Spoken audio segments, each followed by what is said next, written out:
Moody good with the extra point. And this one was over a while ago as they just add on to that big lead. Ooh, a little cruel here. They're going to go for the onside kick up big.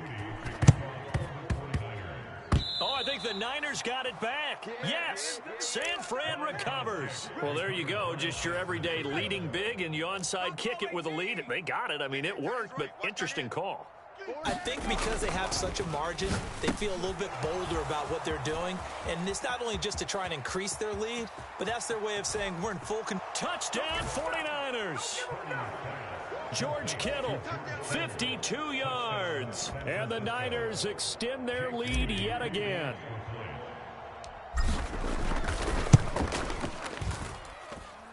Moody good with the extra point. And this one was over a while ago as they just add on to that big lead. So following the touchdown, here's Moody back out to send it away. And here comes a return from the middle of the end zone. And he's up past the 20 to the 22-yard line.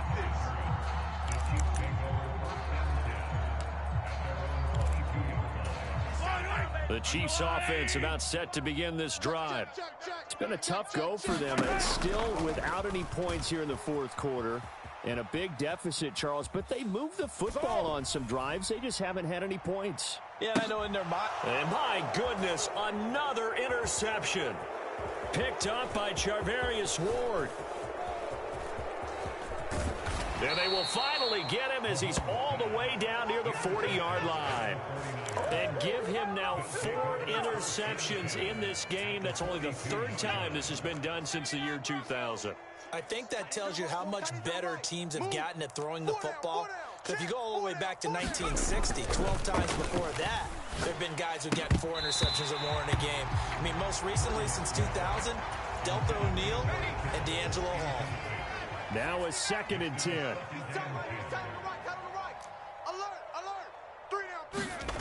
Purdy.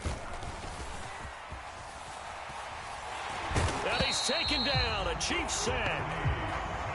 Now 3rd down and very long. Purdy now to throw.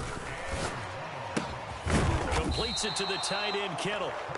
An incredible play there. They do get big yardage, but they're still stopped a yard or 2 short, and it's 4th down. Back to throw, Purdy. Oh, that's into a double team, and it's intercepted. Trent McDuffie with a pick. There he goes left side. And they will finally get him down as he's all the way to the 36-yard line. Their passing game has been spectacular this afternoon. Finally, a win for the defense. You think maybe there was an adjustment there. Finally gained a measure of, I don't even know if you call it revenge, but got a play done against him, and that's been difficult for them all game long. Trying to shake off the interception. He'll look to throw. And now here is another interception. Picked up by Talanoa Hufanga. And the 49ers are going to get the football here at their own 40-yard line. The 49er offense set to get this drive underway. And after the interception, they are sitting in an even better spot with the ball and a comfortable 4th quarter lead. Purdy's throw pulled in by Kittle. And he'll work it across midfield inside the 45.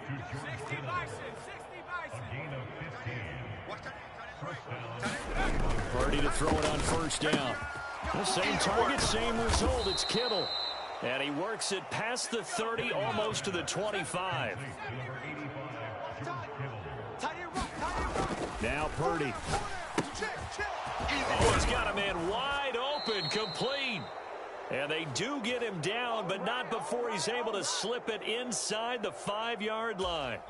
2 big plays in succession. Not sure this D knows what hit him, but now they got to get ready. It's 1st and goal. That one looks like he'll throw here. Looking end zone, but it's incomplete.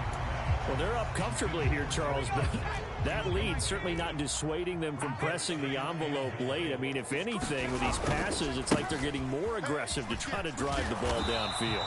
And that will certainly lend itself to some post-game questions for that coach, and maybe you and I should attend that press conference and see what he has to say, because someone's going to ask him why he continued to push it. My guess, He didn't like how some of the snaps were run earlier, and he wanted to use that as a chance to clean things up.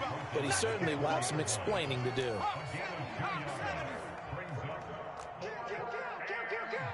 Check 52. Check smash. Check smash. Hatch it. Hatch it. Check the backer. Check the backer. They'll run for it. McCaffrey. He's fighting, but they're not going to let him in. Stopped at the 2-yard line. McCaffrey turned away on 4th and goal. And the ball's going to be going back to the Chiefs. So we were looking at each other up here in the booth when they went for that saying, oh, wow, talk about trying to add insult to injury. Some teams are just like that. You know, some philosophies, some coaches are like, look, when I got a chance to put some more points on the board, I don't care what the situation, I'm going to do it. And they're also the same coaches as a general rule that if someone does it to them, you won't hear people protest out of them. That's just who they are. And he's just throwing the ball up for grabs now. Fortunately, that one going to fall incomplete. So back-to-back incompletions, and that has him staring at a 3rd and 10. In his own end zone, it's Mahomes. Work in the middle of the field, and he's got a man complete. And he will have a Chiefs first down as they're able to get the 3rd down conversion. And again, it's Mahomes. He'll check this one down to Pacheco. And he's taken down, but not before he gets this across the 25-yard line. 12 more yards there and another first down. Now here's Mahomes. He'll buy some time right. Incomplete, and we're down to 8 seconds now. And with inside of 10 seconds, 8 to be precise, we get whistles and a timeout on the field. As a corner, you have to be able to run with guys step for step downfield in man coverage and make up ground quickly in zone. You have to put yourself in position to make plays, just like that one we saw there. And that is going to officially draw the curtain on this one as the last throw intercepted. Picked up by Charvarius Ward. And the Niners come up with a late turnover, but it will probably only matter to the statisticians as this ball game is now officially over. Charles, when you look at the stat sheet, you realize that both sides of the ball were so dominant in this game. And on offense, not only did they score it, but they did it through the air as well as on the ground. Everything was working. And you know that the guys who scored the touchdowns, who contributed that way, either threw them or ran them, they're going to find our cameras and have a big grin for them. But I hope our cameras find that offensive line. How versatile were they? Moved the ball on the ground, moved people so they could run it, and then protected their passers so they could throw it.